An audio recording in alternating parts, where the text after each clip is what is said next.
Muchos creen que la ciencia es la creación de un grupo de iluminados encerrados en sus laboratorios, lejos de la vida real. Yo creo que es todo lo contrario. Nos chocamos a cada paso con el resultado de la investigación científica, con la búsqueda transformada en conocimiento. Esa búsqueda obsesiva y apasionada tiene escenarios, lugares, territorios. Me propongo demostrar que la ciencia argentina es una fuente inagotable de oportunidades, pero por sobre todo, me propongo demostrar que nuestro país es territorio de ciencia.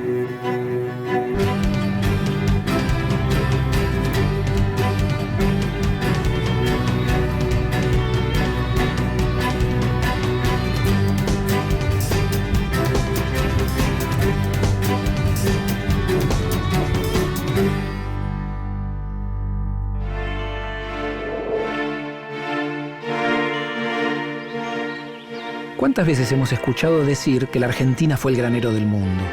¿Pero qué significa hoy esta expresión? Argentina es el primer exportador de miel, peras, limones y aceite de girasol. Es el segundo exportador mundial de maíz y sorgo. El tercer exportador de soja y el quinto exportador de trigo y carne vacuna.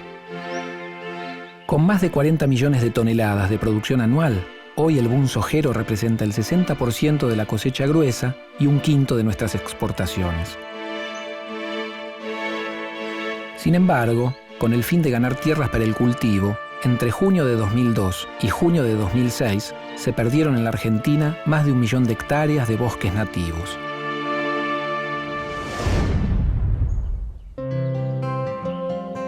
Por eso es clave investigar para potenciar las ventajas naturales y preservar las condiciones del medio ambiente. Este es el rol del Instituto Nacional de Tecnología Agropecuaria, INTA, un espacio de producción de conocimiento para aplicar a la agricultura y la ganadería. Los invitamos a conocer la historia de este instituto.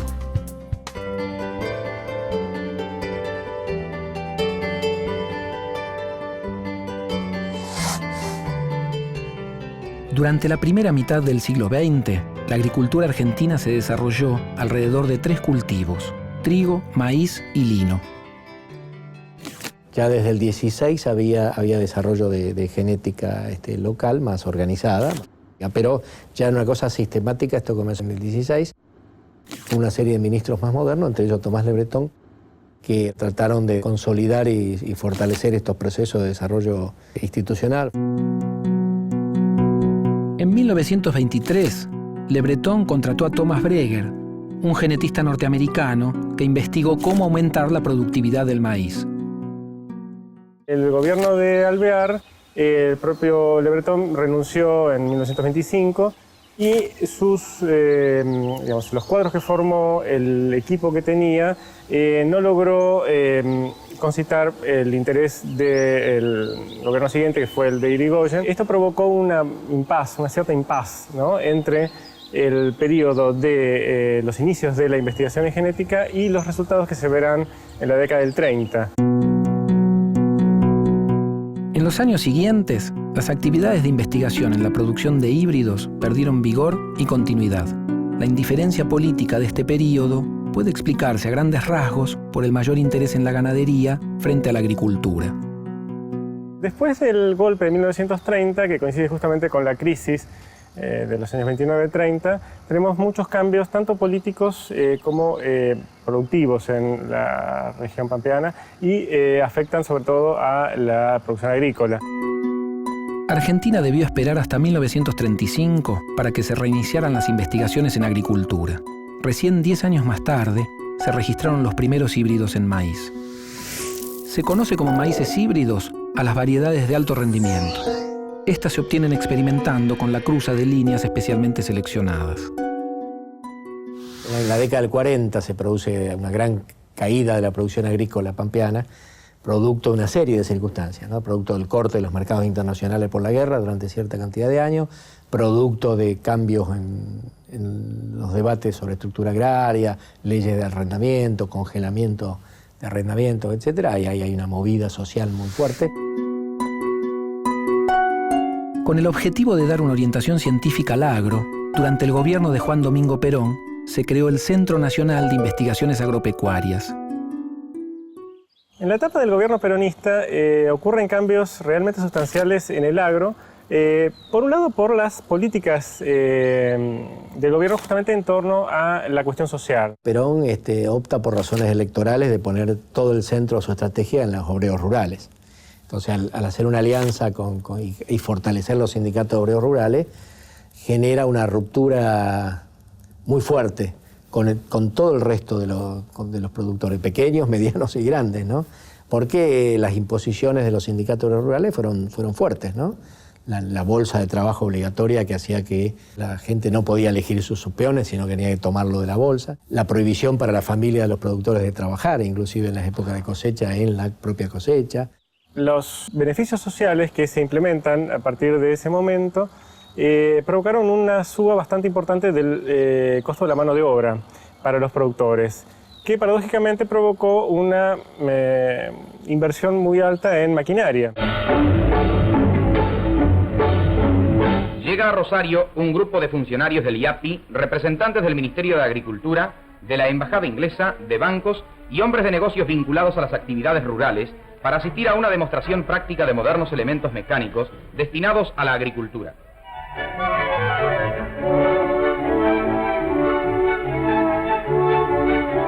El señor Cecil Price da la bienvenida a los visitantes expresando que el conjunto presentado constituye una avanzada de equipos modernos que en colaboración con el gobierno nacional se está introduciendo al país para cooperar al plan quinquenal, intensificando y humanizando las faenas agrícolas. Argentina comenzó tempranamente a experimentar con maíz híbrido. Sin embargo, hasta la década de los 50, los híbridos no habían sido difundidos en el país. El problema era que en Argentina no existían empresas privadas de capital suficiente como para hacer frente a las inversiones de largo plazo, de muy largo plazo, que exigía la mejora genética de las semillas.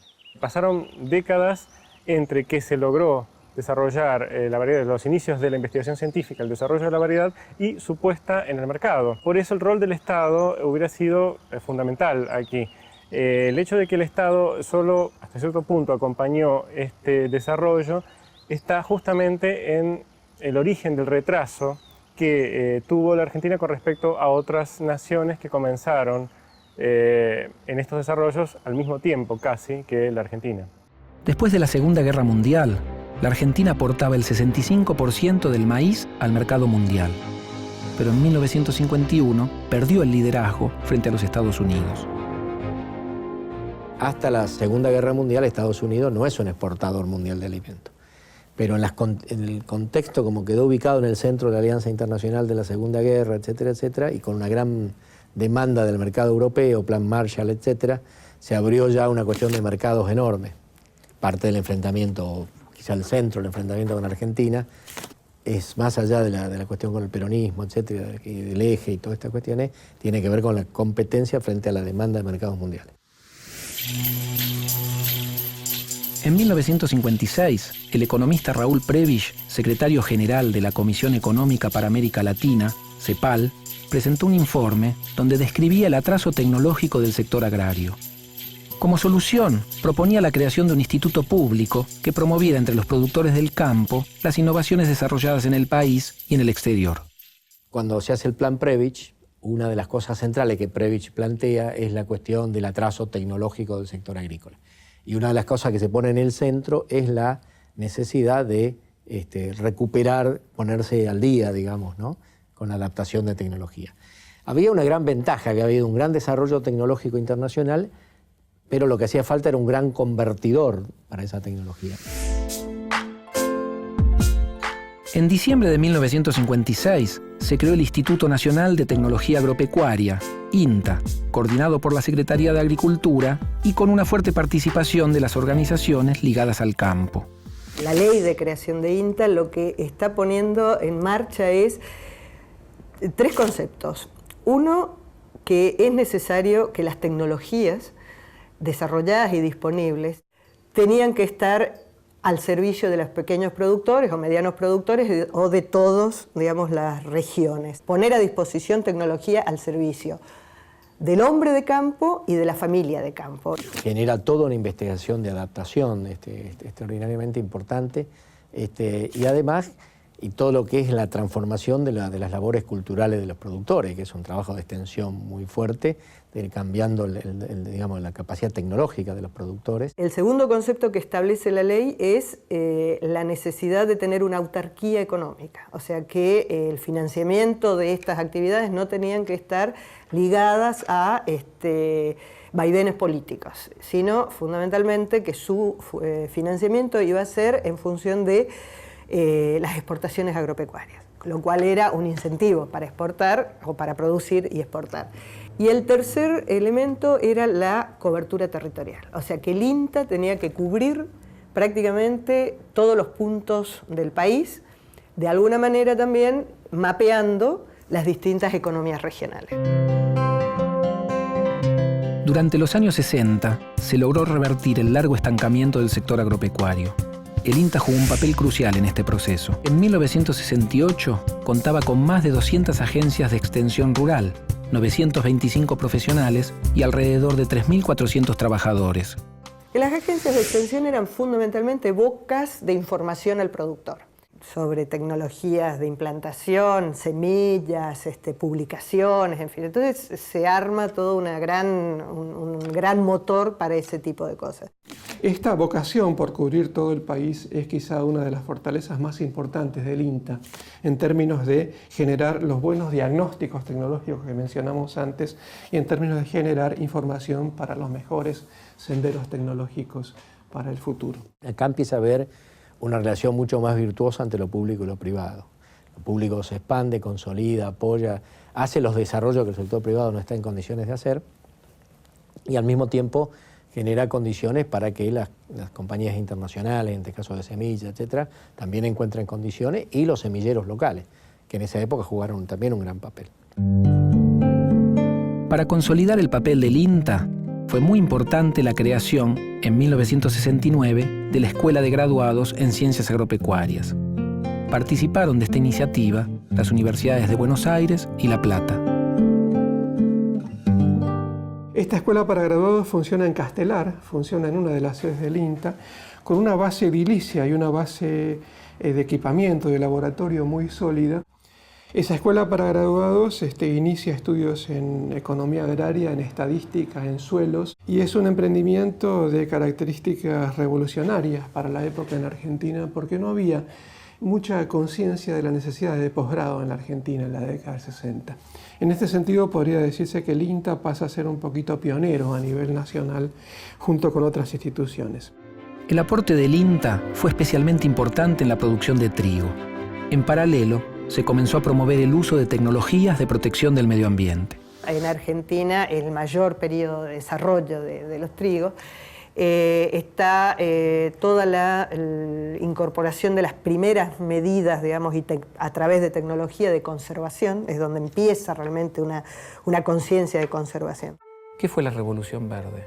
La combinación de este desarrollo genético, sobre todo cambio en el uso de semillas mejoradas, que permite elevar fuertemente su rendimiento en la medida que se combine con agroquímicos, herbicidas, ¿no es cierto?, que eliminan las malezas, fungicidas, fertilizantes sobre todo, que permitan dar los nutrientes que el suelo necesita adecuadamente. Todo esto junto es lo que de alguna forma se denominó genéricamente Revolución Verde y que fue un impacto a nivel mundial impresionante.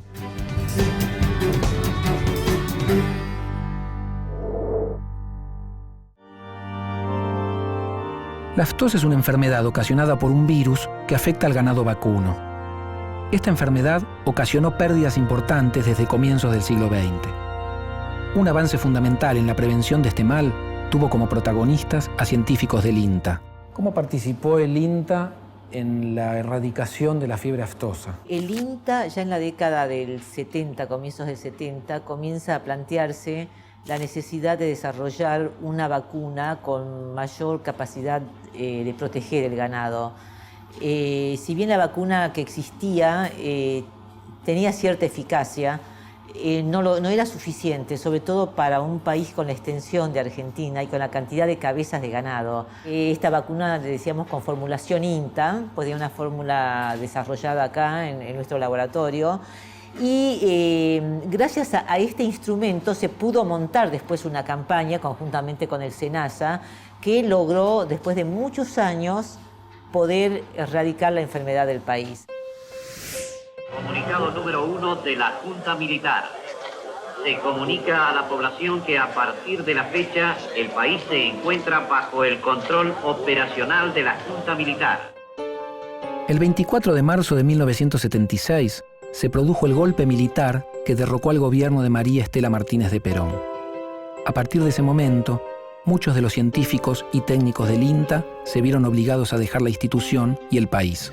Varios de nosotros sufrimos un periodo relativamente reducido de cárcel, en mi caso fueron 45 días, y esto provoca en alguna medida una situación de amedrentamiento, ¿no? Muchos de nosotros tenemos que salir del país. Lo que se llamaba la Escuela de Castelar, que era una escuela de graduados de Castelar que formaba gente de alto nivel, fue cerrada.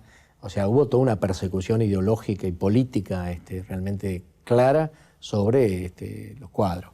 Quedaron obviamente los cuadros técnicos más neutrales, comillas, en términos de la tecnología, no los menos vinculados a las cuestiones de ciencias sociales, extensión, tuvieron menos persecución, salvo que tuvieran persecución política más específica.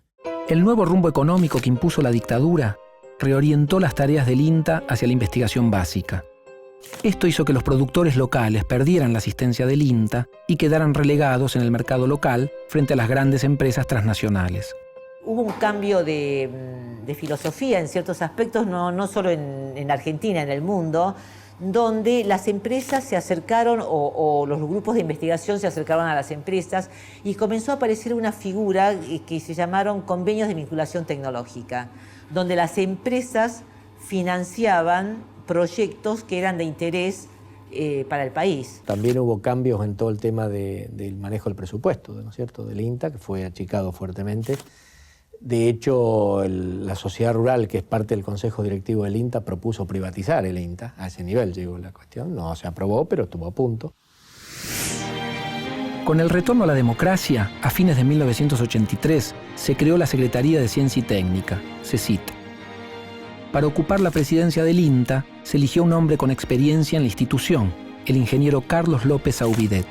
Bajo su mandato de presidente, empieza toda una reestructuración. Él en ese momento se llamaba el INTA 2, digamos, ¿no? Era otro INTA que había que plantear. Vino una apertura muy grande, o sea, desde elegir los directores por votación. Así que ahí viene una fuerte apertura y hay un cambio fuerte en el INTA, ¿no? Primero de descentralización, que empieza operativamente en el 86, pero empieza a trabajarse en el 83. En la década de los 80 se inicia en los Estados Unidos y en Europa una fuerte tendencia hacia la privatización del conocimiento y la orientación de la investigación a los intereses del mercado. Para adaptarse a este nuevo escenario, el INTA debió desarrollar estrategias que requerían el apoyo de grupos empresarios. La inversión en producción de conocimiento que genera cualquiera de estas grandes compañías tiene una inversión en producción de nuevo conocimiento equivalente al tamaño total del sistema científico argentino. El INTA no está preparado para comercializar. Entonces, a veces vos hay desarrollos que lo tenés que hacer y te tenés que asociar con una empresa para que esa empresa lo meta al mercado. Lo que le da a la empresa es la posibilidad de tener la exclusividad durante X años, pero durante ese periodo la empresa paga un royalty al INTA, que a su vez lo invierte en investigación, en equipamiento. En 1994, la proporción de tierras cultivadas por productores locales era del 67%. Pero en 1999, esta relación se invirtió.